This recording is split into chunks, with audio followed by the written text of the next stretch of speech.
माझं सोलापूर न्यूजमध्ये आपल्या सगळ्यांचं स्वागत। सोलापुरामध्ये गेल्या काही दिवसांपासून शहराच्या वाहतुकीला शिस्त बसावी म्हणून वाहतूक पोलीस आक्रमक झाले आहेत। दररोज 500हून अधिक जणांवर कारवाईचा बडगा उचलला जात आहे।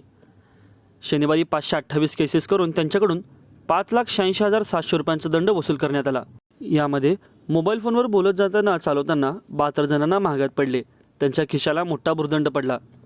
सोलापूर शहरात नव्यानेच पदभार घेतलेले पोलीस आयुक्त एम राजकुमार यांच्या आदेशान्वये अवैध कृत्य करणाऱ्यांसह शहरातील वाहतुकीची शिस्त बिघडवणाऱ्या तसेच वाहतुकीचे नियम मोडणाऱ्यांना धडक मोहीम राबवण्याचे आदेश दिले आहेत।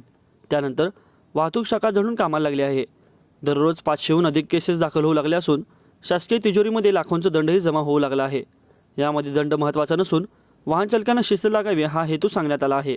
शनिवारी राबवलेल्या मोहिमेत ट्रिपल सीट चालवणारे 51, मोबाईलवर बोलणारे 7, विना गणवेश रिक्षाचालक 24, फॅन्सी नंबर प्लेट वापरणारे 66, बुलेटला बेकायदेशीर सायलेन्सर वापरणारे 30, CCTV कॅमेऱ्यात कैद झालेले 90 आणि इतर कलमान्वये 195 अशा 528 जणांवर कारवाई करून त्यांच्याकडून 5,86,700 रुपयांचा दंड वसूल करण्यात आला।